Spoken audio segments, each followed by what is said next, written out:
इमली देवी बहुत ही भागों वाली औरत थी, क्योंकि उसको अपने जीवन में सब कुछ मिला, एक अच्छा बेटा, संस्कारी बहू और सब कुछ। लेकिन वो फिर भी जब देखो अपने नसीब को रोती ही रहती। ऐसे ही एक दिन वो अपनी पड़ोस की सहेली रज्जू से कहती है, अब क्या बताऊं रज्जू बहन, कभी कभी तो घर में खाने के भी लाले पड़ जाते हैं।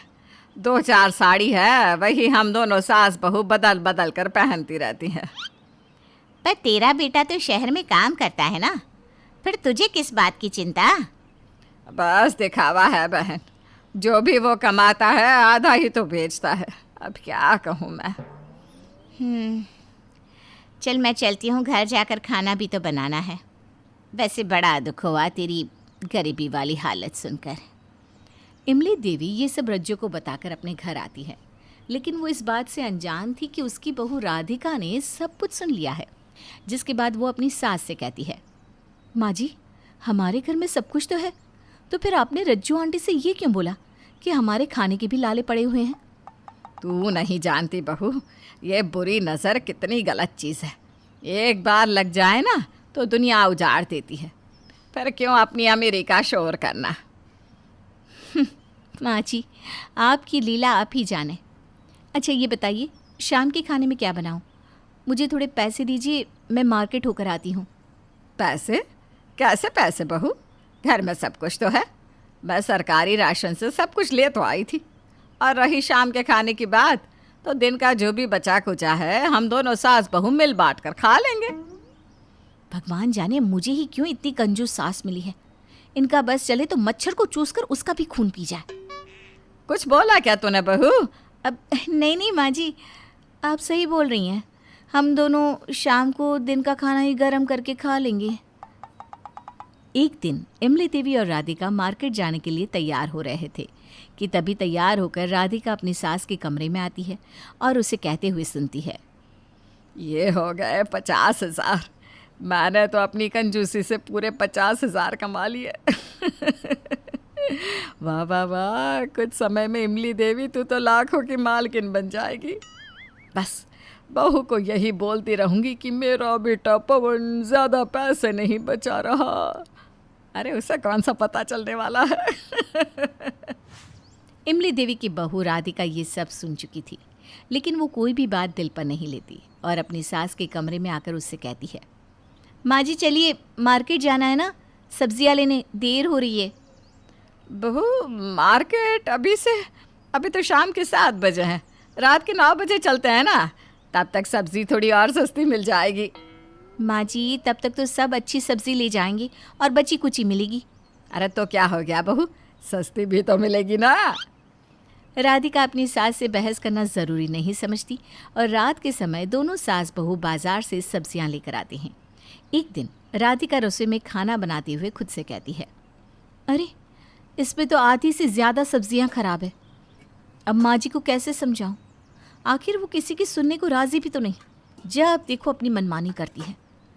राधिका ने इतना बोला ही था कि तभी वहाँ रसोई में इमली देवी आती है और कहती है, क्या बात है बहू, आजकल मैंने देखा है तू बहुत बड़बड़ करने लगी है।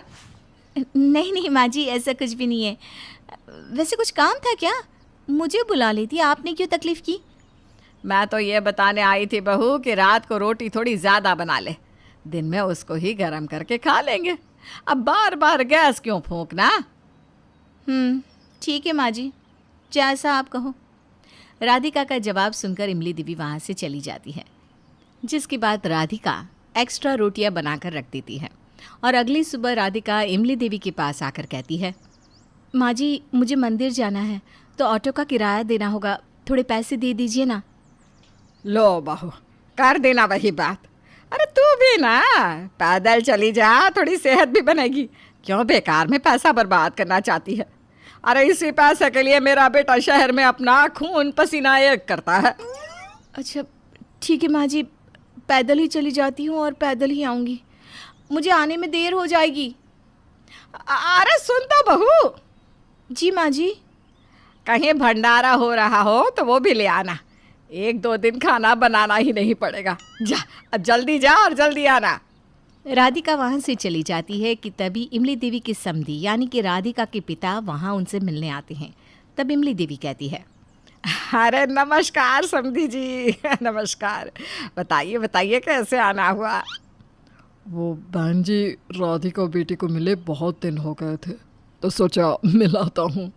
अच्छा किया आप आ गए। चाय पानी की पूछ लो क्या? एक काम करती हूँ, पूछ ही लेती हूँ। बेटी के घर का चाय पानी थोड़ी ना पियेंगे। आप कुछ लेंगे समधी जी? चाय कॉफ़ी? अब समधन जी, कड़क चाय मिल जाती तो मज़ा आ जाता।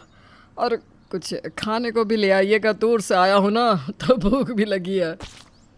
अपने समधी जी की बात सुनकर इमली देवी झूठी हंसी के साथ चाय बनाने चली जाती है और खुद से कहती है, कैसा बाप है, लोग तो बेटी के घर का पानी नहीं पीते और इसको तो चाय और साथ में नाश्ता भी चाहिए। एक काम करती हूँ, रात की रोटियां रखी है ना, उनको तोड़कर तलकर नमक मिर्च छिड़क कर दे देती हूँ। इतना सोचकर इमली देवी यही करती है और राधिका के पिता भी मन मार कर वही खाकर वहाँ से चले जाते हैं। जिसके बाद दिन बदलते हैं, लेकिन इमली देवी का स्वभाव नहीं बदलता। ऐसे ही एक दिन जब इमली देवी और राधिका मार्केट में थे, तब वो देखती हैं कि कोई आदमी 10 रुपए के एक प्लेट छोले भटूरे खिला रहा है और ये देखकर इमली देवी कहती है, बहू देख तो, 10 में छोले भटूरे। तू शिकायत करती है ना तेरी सास तुझे कुछ नहीं खिलाती। आजा चल खा लेते हैं। नहीं माँ जी, आप ही खाइए, बासी होंगे तभी तो सस्ते दे रहा है। इमली देवी अपनी बहू को छोड़कर खुद ही छोले भटूरे खाती है। दोनों घर आ जाती हैं। जिसके बाद उसी रात इमली देवी और राधिका जब सो रहे थे, तो इमली देवी आधी रात को कहती है, आयरा मैं मर गई, मेरा पेट बहुत तेज का दर्द कर रहा है, मर गई, क्या करूं आयरा। इमली देवी को आधी रात उल्टियाँ होने लगती है और ये सब देखकर राधिका को कुछ समझ में नहीं आता और वो कहती है, माँ जी को अस्पताल ले जाना चाहिए। एक काम करती हूँ, कैब बुक कर देती हूँ और यहाँ पास ही प्राइवेट हॉस्पिटल है, वहीं ले जाती हूँ, कहीं कोई अनहोनी ना हो जाए। लेकिन मेरे पास तो पैसे ही नहीं है। राधिका इतना सोचती है कि तभी उसे याद आता है कि उसकी सास ने पैसे छुपा कर रखे हैं और वो कैब से अपनी सास को हॉस्पिटल लेकर जाती है। उनका इलाज होता है। अगले दिन वो बिल्कुल ठीक हो जाती है और जब हॉस्पिटल का बिल आता है तो वो अपनी बहू से कहती है, 40,000 का बिल? अरे बहू ये भरेगी कैसे तू? हमारे पास तो इतना पैसे भी नहीं है। तू पागल हो गई है क्या? माँ जी, मैंने बिल भर दिया है। हैं? पर इतने पैसे तू लाई कहाँ से? माँ जी, मैंने आपके बचा कर रखे हुए पैसे खर्च कर दिए। अरे नालायक, मेरे खून पसीने से वो पैसे बचाए और तूने सब खर्च कर दिए। अरे पागल हो गई है क्या? पता भी है कितने पैसे थे वो? माँ जी, आपकी जान से तो ज़्यादा नहीं थे ना। अगर आपको कुछ हो जाता तो मैं क्या करती? आप मेरी माँ समान हो। अगर आप अच्छा स्वस्थ खाना खाती तो शायद बीमारी ना होती। माँ जी, पैसे कमाना बचाना अच्छी बात है, लेकिन हर जगह कंजूसी, ये तो बिल्कुल अच्छी बात नहीं। इमली देवी को अपनी बहू की बात समझ में आती है, जिसके बाद वो बचत करना तो नहीं छोड़ती, लेकिन कंजूसी ज़रूर छोड़ देती है। सुरेश, जो कि रेलवे ऑफिस में किसी छोटे पद पर काम करता था, उसे ये नौकरी अपने पिता की जगह मिली थी। एक दिन लता की सास कहती है, बहू देख, मेरा बेटा 5 भाई बहनों में सबसे बड़ा है, पिता का साया भी सर पर नहीं है।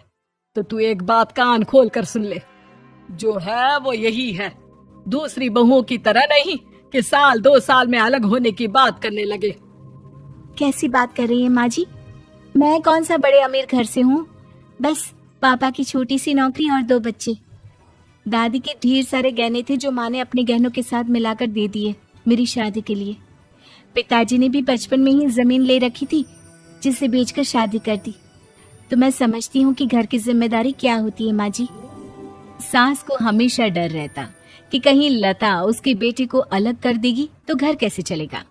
एक रोज सुरेश धीरे से कुछ चोरी छुपे कमरे में ले जाता है और दरवाजा बंद कर लेता है। सास ये सब देख लेती है। अगले रोज वो कहती है, अरे घर में इतने भाई बहन और बूढ़ी माँ है, लेकिन ना बेटा, तुझे तो बीवी के सामने कुछ दिखता ही नहीं है। अरे कैसी बात कर रही हो माँ? सारे पैसे लाकर तुम्हारे ही तो हाथ में देता हूँ, लता भी सारा दिन किचन में लगी रहती है, फिर क्यों शिकायत कर रही हो? अरे कल क्या लेकर कमरे में चोर की तरह घुसा था तू, हैं? देखा था मैंने। तुझे नहीं लगता कि छोटे भाई बहन कैसी नजर से देखेंगे? तभी अंदर से लता हाथ में गजरा लेकर आती है। ये लीजिए, लगा लीजिए, और ना हो तो सभी को फूल तोड़ तोड़ कर दे दीजिए। 10 रुपए का गजरा भी क्या नहीं ला सकती मेरे लिए मेरे पति? अरे कैसी बात कर रही हैं सासू माँ? सुरेश को लता का बात करने का तरीका ठीक तो नहीं लगता। वो लता पर चिल्ला उठता है। जब मैं माँ से बात कर रहा था तो तुमने ऐसे क्यों बात की? माँ तो सिर्फ पूछ ही रही थी ना। लता का मन तो करता है कि वो पति से बोल दे कि ये क्या तरीका होता है बात करने का, लेकिन वो चुप हो जाती है और वहां से चली जाती है। हाँ बड़ी आई। अरे कच्ची गोलियां नहीं खेली है मैंने, जो कोई भी कल का आया मुझे मेरे बेटे से लड़ा दे। लता के घर उसके भाई की शादी होती है। वो शादी में जाने को तैयार होती है और पति से साथ चलने को कहती है। नहीं, मैं कल आऊंगा, आज नहीं। ऑफिस का काम ज्यादा है, उसे भी तो करना है मुझे। लता सास के पास जाती है। सासू माँ, मुझे मेरे गहने दीजिए ना, जो आपने अपनी अलमारी में रखे हैं। वो क्या है ना, कल भाई की शादी में पहनने हैं। अरे इतने सारे तो पहनी है, और कितने पहनेगी?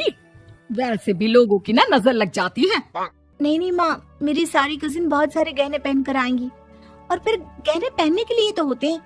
दे दीजिए ना माँ, मैं संभाल कर रख दूंगी। अच्छा, कल जब सुरेश आएगा तो उसी के हाथ भिजवा दूंगी। अगले रोज लता पति को फोन करती है। आज शादी है, आप अभी तक नहीं आए? हाँ, बस निकल रहा था, ऑफिस में काम बहुत ज्यादा था। अच्छा सुनो, माँ जी की अलमारी में मेरे गहने रखे हैं, वो लेते आना याद से। ठीक है, ले आऊंगा। सुरेश माँ से गहने मांगता है तो माँ कहती है, अरे कैसे गहने? कौन से गहने? ले तो गई है तेरी बीवी सारे गहने, और क्या मैं अपनी ये 2 बालियां भी उतार कर दे दूं? सुरेश को लता पर गुस्सा आ जाता है। लता, तुम क्यों घर का माहौल खराब करने की कोशिश कर रही हो? माँ ने तो तुम्हें कल ही गहने दे दिए थे। अरे माँ की अलमारी खोलो, सामने रखा है संदूक छोटा सा, हो सकता है कि माँ भूल रही हो। सुरेश माँ के सामने अलमारी खोलता है, लेकिन उसे वहाँ संदूक नहीं मिलता। अरे बेटा, तूने भी माँ पर शक कर लिया। हाय रे, ये दिन देखने से पहले मैं मर क्यों नहीं गई? बस बेटे के सामने माँ रो दे, ये कैसे बर्दाश्त होता है सुरेश को? उसे लता पर गुस्सा आ जाता है। माँ रहने दे, उसे भाई की शादी में अकेले ही जाने दे, नहीं जाना मुझे। मेरी माँ पर चोरी का इल्जाम लगाकर क्या सोचती है वो? माँ खुश हो जाती है। अरे रहने देना बेटा, क्या करना है? मैं गरीब भला सही, लेकिन चोर नहीं है। ना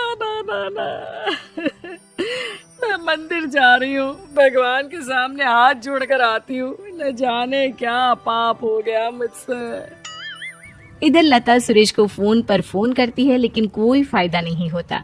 वो ना तो फोन उठाता है, ना ही जवाब देता है। दूसरी तरफ सास घर से निकलकर पड़ोस की सहेली के पास चली जाती है। अरे कमला, मजा ही आ गया, प्लान काम कर गया। बहू के गहने उसी के अलमारी में रख दिए, और हुआ भी वैसा ही जैसा सोचा था। लेकिन तू तो बेटे को बहू के पास भेज।